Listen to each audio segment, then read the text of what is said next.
Charan! Hello, good afternoon everyone! Ayan, samahan nyo ako. Papakita ko sa inyo yung parlor kung saan nagpagupit tayo kahapon at nagpa-color. Ayan, nag-voice over tayo kasi may music po dyan sa ano natin, dyan sa pinunta nating beauty parlor na yan. Ayan. Ipapakita ko lang muna sa labas. Ang pangalan ng parlor ay Ash. Ayan, nauna na si Ken. Mauna na siya papasok sa loob. Heto, naupo na tayo. Yan, kinakausap ako nung pinaka-manager yata nila yan. Yan. Medyo kinukunan ko muna yung aking buhok. Parang magbi-before and after kasi. Tapos ito, pinabidyohan ko na rin yung ko, bago niya kulayan, bago niya gupitan. No, konti lang namin gugupitin dyan eh. Importante lang yung kulay maging. Ito naman. Iba naman yung iba-iba silang tumitingin eh. Ayun, may kukunin lang siya yung babae na. Okay, kukunin lang yung babae ha. Ito. Ay, lalagyan niya pala ako ng towel. Ayan, para ang pinaka-protection. Para hindi malagyan yung batok ko, syempre. Lahat naman ng parlor, ganyan, di ba? Ayan, video-video lang doon. Ito. Ang daming diba? Ang daming orasyon, diba? Umuwi na muna that time si Kim at Kane. Kasi matagal yan eh. 3 to 4 hours daw kasi. So, ako lang naiwan dyan. Mamaya babalik na lang si Kim. Pagka yung tatawagan ko siya. Pag malapit na akong matapos. Ayan, ito muna. Ito na. Nag-umpisa na sila. Dalawa na sila. Ayan, inumpisa ng yung bleach yan. Ibi-bleach muna yung hair ko. Ayan ang itsura natin, diba? Yeah, ang ganda kaya niya nung nasa gilid ko niya na babae. Ito naman parang bakla to eh. Yan. Pero lahat sila mababait. Ito, ayan, medyo matagal-tagal kasi hinihimay-himay nila yung buhok ko eh. Siyempre ganoon naman pag naglalagay ng bleach para talagang kapitan ang lahat ng parte ng hair, di ba? Ayan, itsura natin. Tapos, ano pa ba? Ito. Yung sa bandang likod, pinayuko niya ako. Kasi nga hindi ang kulit ko, tingala ako ng tingala eh. Sinabi nga yuko daw eh, yan Ayan, nakayuko na siya. Ako pala. Ito, ganun pa. Ito, binabalutan na ako niyan, parang plastic. Para iba pa yan yung nagbalot sa akin yan. Halos lahat yata ng staff, inhawakan nila yung buhok ko eh.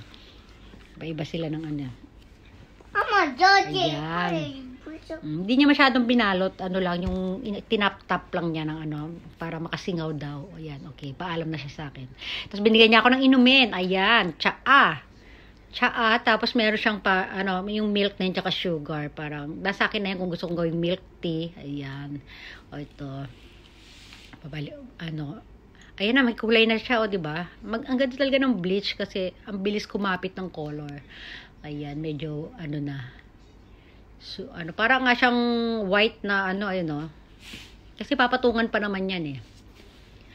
Ayan na tayo. Ito na to. Ayan, ang ganda. Para siyang orange na, parang gold na gold kaya siya. Sinusuklay niya para kapit na kapit daw hanggang loob. Iba pa rin. Bali pang 4 na staff na yan na ng buhok ko. Diba? Ayan, binoblower niya. Binoblower pa pala yun nung Ay, hindi pala. Tapos na pala, shower na yan sa binoblower. Ayan, Hindi ko nga pala kasi nakukunan habang sinashower yung hair ko kasi yung camera nang ganyan lang. Ayan diba? Medyo, tapos na siyang i-blower. Binoblower pala nila bago nila lalagyan ng pang-color talaga after mag-bleach siya. Ayan. Ang ganda ng color niya. Diba? Amerikanang morena. Busy-busy yung dalawa sa likod ko. Ayan na. Nilagyan, iba na naman yung Sobrang tagal kaya pa iba-iba yung nag-a-assist niyan sa. Ito yung kanina, yung sabi ko ito parang baklay naka-gray.